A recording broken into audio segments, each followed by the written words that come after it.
A mother's dying command. Sarah's story. The hospital room was thick with the scent of antiseptic and approaching death. Sarah Mitchell lay in the sterile white bed, her once vibrant face now a landscape of deep wrinkles and paper-thin skin. At 78 years old, she had lived through wars, economic collapses, personal triumphs, and devastating losses.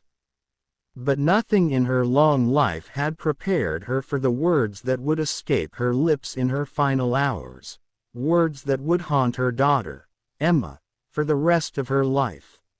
Emma sat beside her mother's bed, holding the frail hand that had once guided her through childhood's scraped knees and teenage heartbreaks. At 45, Emma thought she knew everything about her mother. They had been close, or so she believed. Sarah had been a pillar of strength in their small Pennsylvania town, a woman everyone admired for her grace, her charity work, and her unwavering commitment to family values. But as the morphine drip fed into Sarah's veins and the monitors beat their steady rhythm, the facade began to crumble. "Emma," Sarah whispered, her voice barely audible above the hum of medical equipment. "Come closer, darling. There's something I must tell you before I go." Emma leaned in, her heart already breaking at the thought of losing her mother. "I'm here, Mom. I'm right here." Sarah's cloudy eyes fixed on something beyond the hospital room, something in the distant past. Her grip on Emma's hand tightened with surprising strength. "I need to tell you about your father and me. About what we did. About what we were." A chill ran down Emma's spine. Her father, Robert Mitchell, had died 10 years earlier from a sudden heart attack. He had been a respected businessman in their community, a deacon at their church, a man known for his integrity and moral standing. What could her mother possibly need to confess about him now? "Mom, you should rest. We can talk about number." Sarah's voice suddenly gained force, making Emma jump. "No more silence. No more secrets. I've carried this poison for 50 years, and I won't take it to my grave.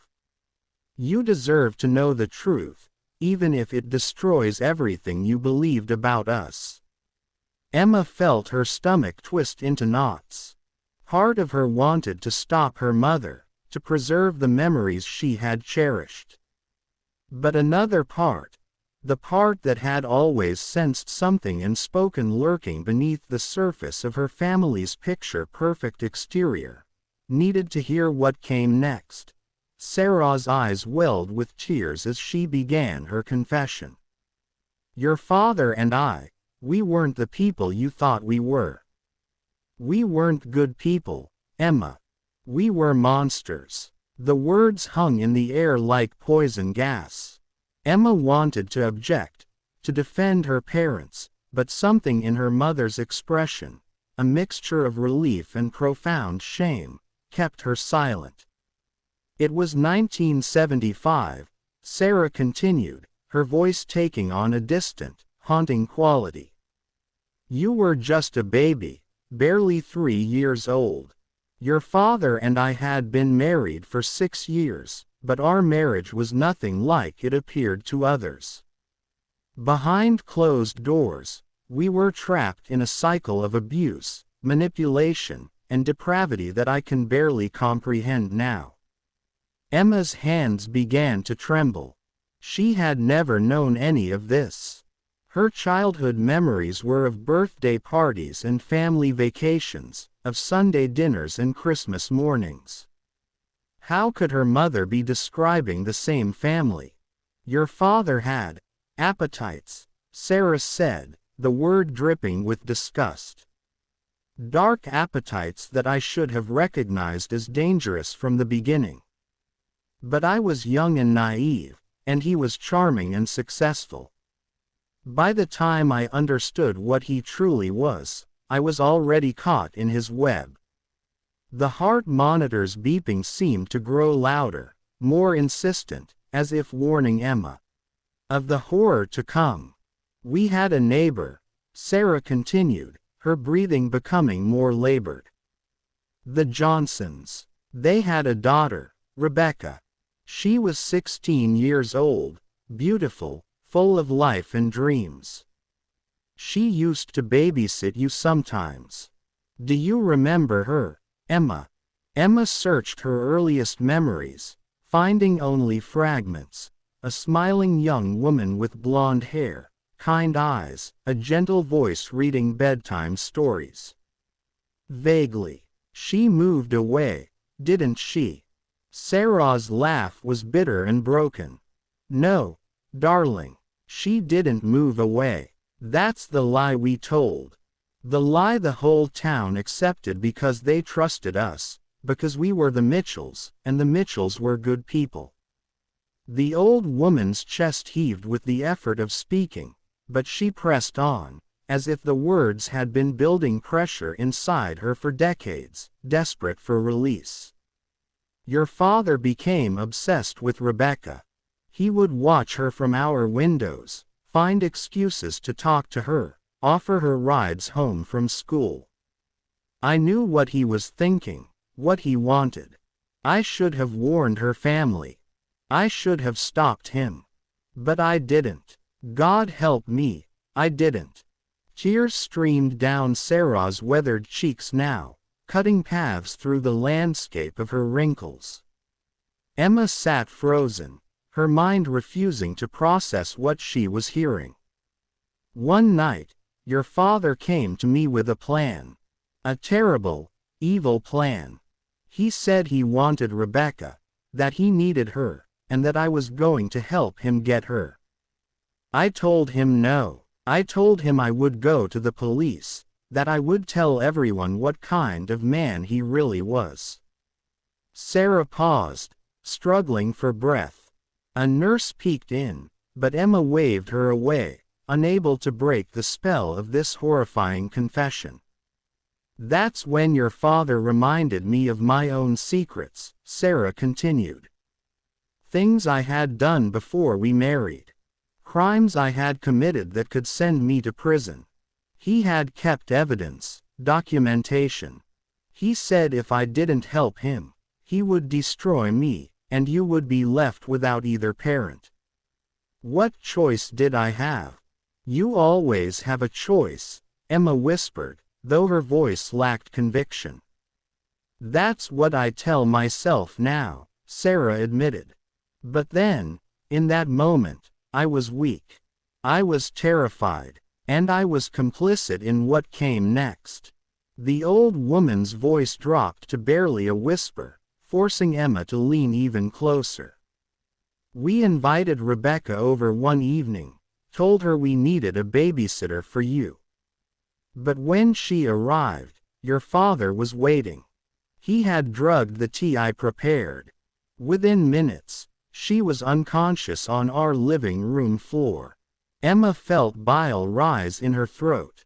This couldn't be real. This couldn't be her parents her mother was describing. Your father carried her down to our basement, Sarah said, her eyes now distant, reliving the nightmare. I followed, carrying you. You were sleeping, innocent and oblivious to the evil being committed in your home. He laid Rebecca on an old mattress we had prepared. And then he looked at me, and he spoke the words that have echoed in my mind every day since. Sarah's entire body seemed to convulse with the memory. He said, "Watch me, Sarah. Watch me take her, and you'll like it too. You'll see what I see. You'll feel what I feel. And then you'll understand why we're meant to be together." No, Emma breathed, standing abruptly from her chair. No, Mom, stop. I don't want to hear this. But Sarah's hand shot out, grabbing her daughter's wrist with desperate strength. You must hear it. You must know what we were. I won't let you remember us as saints when we were demons. Against her better judgment, Emma sat back down, tears now streaming down her own face. I watched, Sarah confessed, her voice breaking completely. God forgive me, I stood there and watched as your father raped that poor girl. And he was right about one thing. Something inside me broke that night. Some part of my humanity died. Because instead of stopping him, instead of calling for help, I found myself participating. The words fell like stones into a dark well, each one echoing with infinite horror. When it was over, Sarah continued, Rebecca was broken. Not just physically, but spiritually. We could see it in her eyes when she woke up. She knew what had happened, even through the fog of drugs. She tried to scream, but your father had gagged her. She tried to fight, but we had tied her up. Why are you telling me this? Emma sobbed. Why do I need to know this? Because it didn't end there, Sarah said, her voice now flat, emotionless, as if she had moved beyond feeling into some gray realm of confession. We kept her in that basement for 3 days. Your father would go down there every night. Sometimes I went with him. We told the Johnsons that Rebecca had run away, that she had mentioned a boyfriend in another town. They believed us because we were respectable people, because lying was beneath the Mitchells. The heart monitor's beeping began to grow irregular, but Sarah pushed on, racing against her failing body to finish her confession. On the 3rd night, Rebecca managed to get free from her restraints. She attacked your father, scratching his face, screaming for help. That's when I made the worst decision of my life. I picked up a shovel that was leaning against the basement wall, and I struck her. Once, twice. I kept hitting her until she stopped moving. Emma felt the room spinning around her.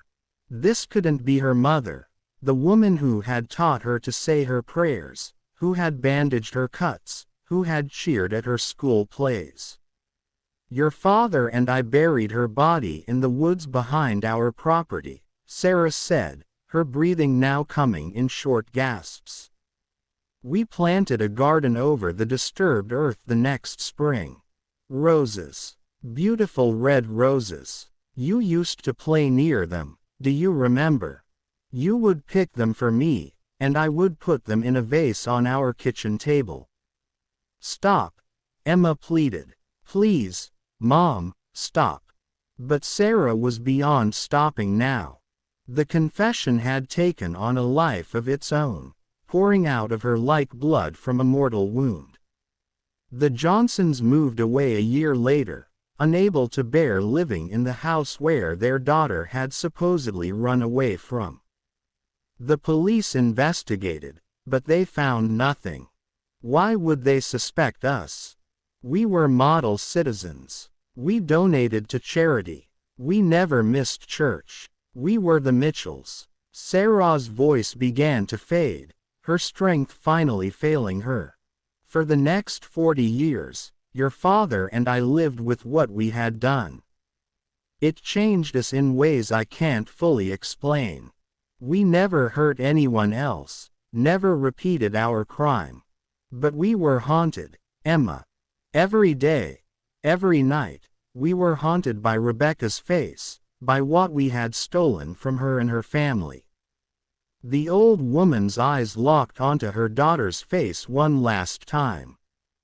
Before I die, I need you to understand something. I need you to know that the people you thought were your parents, those kind, loving, respectable people, they were real too. We weren't just monsters. We were human beings who committed a monstrous act and then spent the rest of our lives trying to atone for it in the only way we knew how. By being better, by helping others, by raising you to be nothing like us. How? Emma asked, her voice hollow. How could you live with yourselves? We didn't, Sarah admitted. Not really. Every good deed we did, every charitable donation, every Sunday sermon we sat through, it was all an attempt to balance the scales, to somehow make up for what we had done. But you can't balance those scales, Emma. You can't make up for taking a young woman's life, for destroying her family's hope, for living a lie for half a century. The heart monitor's alarm suddenly began to sound. Nurses rushed into the room, but Sarah waved them away with her free hand, clinging to Emma with the other. What do you want me to do with this? Emma asked desperately. Why did you tell me? What am I supposed to do now? Sarah's breathing was labored, each word an effort. Rebecca's body is still there, Emma. In the woods behind the old house, under what used to be my rose garden. The new owners have no idea. Her family deserves to know what happened to their daughter. They deserve to bury her properly. They deserve justice. You want me to go to the police? Emma asked, horrified. You want me to destroy your memory, Dad's memory, everything I thought my life was built on? Yes, Sarah said simply. Because it's the right thing to do. Because living with a lie is its own kind of death. Because Rebecca Johnson deserves to be remembered as more than a girl who ran away. Because her family deserves closure. The nurses were insistent now, pushing Emma aside to attend to their dying patient. Sarah's grip loosened, her hand falling away from her daughter's arm. I'm sorry, Sarah whispered, her voice barely audible. I'm so sorry for what we did. I'm sorry for what we were. I'm sorry for the burden I'm placing on you. But someone had to know. Someone had to tell the truth. Emma stood back, watching as the medical team worked frantically to stabilize her mother. But she knew it was futile. Sarah Mitchell had said what she needed to say, had unburdened her soul in the cruelest way possible, and now she was ready to go. Within minutes, the heart monitor flatlined. The sound, a long, continuous tone, seemed to echo through Emma's entire body. The nurses called the time of death, 3:47 a.m. Sarah Mitchell was gone, leaving behind a legacy of lies, a confession of unspeakable evil, and a daughter who would never be the same. Emma walked out of the hospital into the pre-dawn darkness, her mind reeling. The world looked the same as it had when she had entered the building hours earlier, but everything had changed. The stars still shone overhead, indifferent to human tragedy. Cars passed on the street, their occupants unaware that Emma's entire reality had just collapsed. She sat in her car in the parking lot as the sun began to rise, painting the sky in shades of pink and gold. In her pocket, her phone buzzed with messages from family members who didn't yet know that Sarah had passed. They would expect Emma to plan a funeral, to deliver a eulogy celebrating her mother's life, to remember the good times and honor her memory. But how could she do any of that now? How could she stand before their community and speak of her mother's kindness and charity when she knew the truth? How could she allow Sarah and Robert Mitchell to be remembered as good people when they had committed such evil? And yet, as Emma sat there, she found herself thinking about the parents she had known. The mother who had stayed up all night when Emma had pneumonia as a child. The father who had taught her to ride a bike, to drive a car, to be brave in the face of fear. Were those people real, or were they just elaborate masks hiding the monsters underneath? Emma thought about Rebecca Johnson, a girl she barely remembered, whose life had been stolen in the most brutal way imaginable. She thought about Rebecca's family, who had spent decades wondering what had happened to their daughter, hoping against hope that she was alive somewhere, living her own life. They deserved the truth. They deserved justice, even if it came 50 years too late. She also thought about her own memories, her own life. If she went to the police with her mother's confession, everything would be destroyed. Her family name would become synonymous with evil. Her father's business legacy would be tarnished. The charitable foundation her parents had established would likely collapse. Friends would turn away. The community would be rocked by scandal. And Emma herself would forever be known as the daughter of murderers. But wasn't she already? Didn't she carry that truth within her now, regardless of whether she shared it with the world? As the morning light grew stronger, Emma made her decision. She pulled out her phone and dialed the number for the local police department. When the dispatcher answered, Emma took a deep breath and spoke words that would change everything. "My name is Emma Mitchell.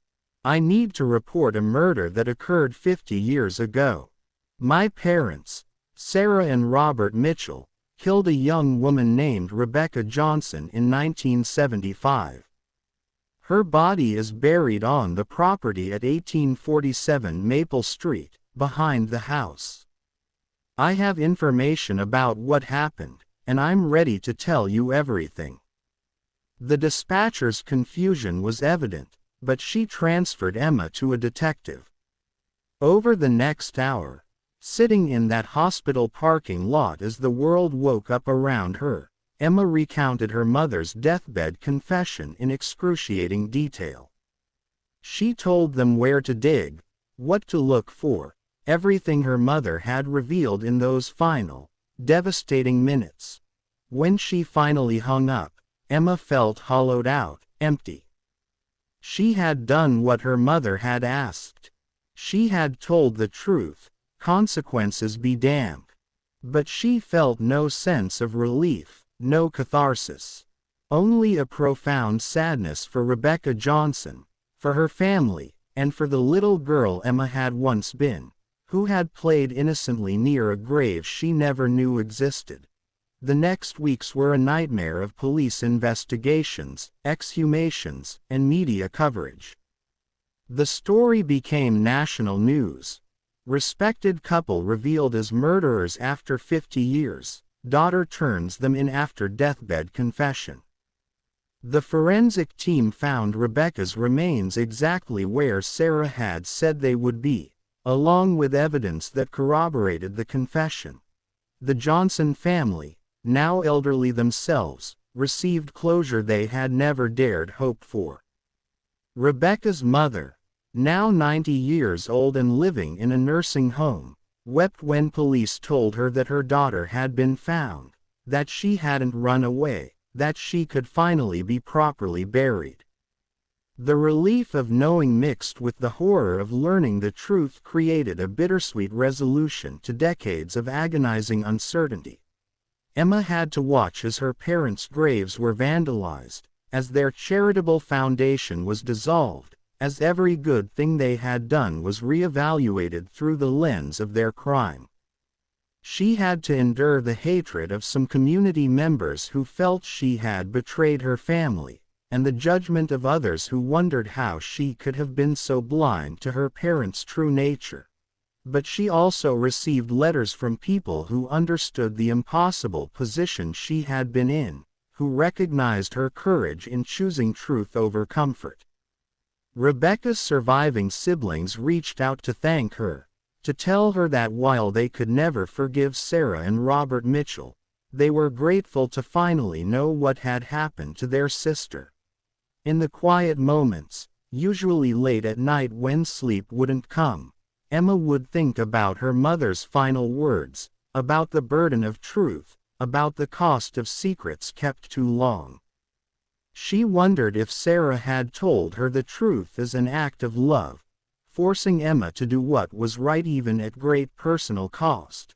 or as an act of cruelty, destroying her daughter's peace as a final punishment for a lifetime of guilt? Perhaps, Emma decided, it was both. Perhaps people were capable of being both loving and monstrous, capable of terrible evil and genuine redemption, capable of selfless acts and profound selfishness all at once. Perhaps her parents had been all of these things, and the truth was too complex for easy categorization. 1 year after her mother's death, Emma stood at Rebecca Johnson's new grave. The young woman had finally been buried properly, in a ceremony attended by her family and by people from the community who remembered the mystery of her disappearance.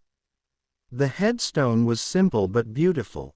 Rebecca Lynn Johnson, 1959–1975. Finally home. Emma placed a single rose on the grave, not red like the ones that had grown over Rebecca's hidden remains, but white, symbolizing innocence and remembrance. She stood there for a long time, thinking about the ripple effects of violence, about how one act of evil can echo through generations, destroying lives and families in ways that never fully heal. "I'm sorry," Emma whispered to the stone. "I'm sorry for what they did to you. I'm sorry you had to wait so long to come home. I'm sorry your life was stolen by people I loved, people I thought were good." As she turned to leave the cemetery, Emma felt the weight of her mother's final gift, if it could be called that. Sarah Mitchell had given her daughter the truth, knowing it would destroy everything Emma believed about her family.